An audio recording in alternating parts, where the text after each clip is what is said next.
George here with a review of The Man from U.N.C.L.E., the motion picture. It stars it stars Henry Cavill from The Man of Steel and the upcoming Batman vs Superman movie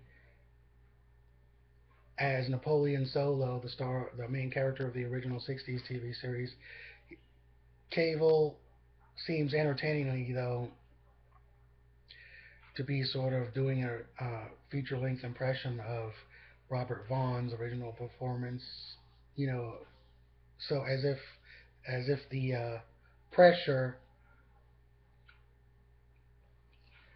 to update, to be as faithful as possible to the source material, is kind of on his mind the whole time. No, he acts, as dapper and down to business as Robert Vaughn's performance of Napoleon Solo.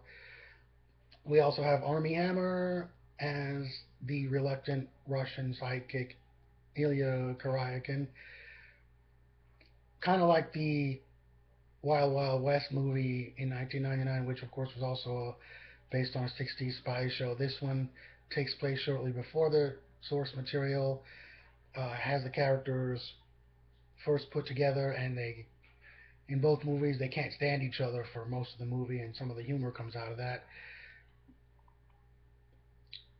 The man from Uncle here, he puts down Ilya Kuryakin a lot based on his dossier, which reveals that Ilya has been, you know, his parents were disgraced. His father was sent to Siberia, that sort of thing, and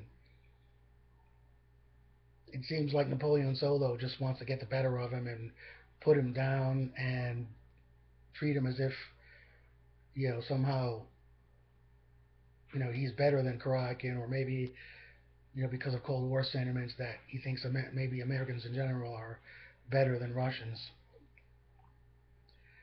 And also another thing is that we have of course the fairly cute heroine whose you know father is very important and they're looking for him. The fairly typical spy, conventional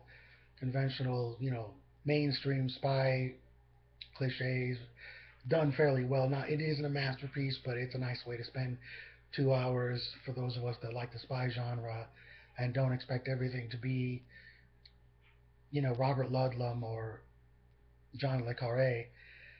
So of course they go through the paces of investigating us, someone that people that intelligence considers suspects in a world threat, something that's threatening the whole world, and of course, if you had your dose of James Bond, you certainly know what we're talking about here before even seeing the movie. And of course, we have a statuesque British villainess with big, beautiful blue eyes that one of the spies, of course, does the James Bond thing with. And we, of course, we have what we usually have. We have weapons of mass destruction. We have some exotic women. We have them looking around for clues, and a lot of times it erupts into the next action scene, and we have that sort of thing. We have some fist fights. We have pretty much everything. Car chases. The movie does not wait very long to have a car chase. Understandably, it's an action movie, so of course there's always that reliable, ominous feeling that there's something's going on, and that's threatening the world, and two people from two different sides who can't stand each other for most of the movie have to get together and work it out. So basically, we have of course good production values. We have some cool explosions and shootings and stuff like that. We have sometimes amusingly mean-spirited sense of humor, especially on the part of Napoleon Solo. In the original TV show, they were very smooth together and all that sort of thing. And this one also kind of chronicles what leads up to the formation of the United Network Command for Law and Enforcement. So basically, it might not be a masterpiece, might not be particularly thought provoking, but it's a competitive enough blockbuster movie just to spend 2 hours just having good if not great fun.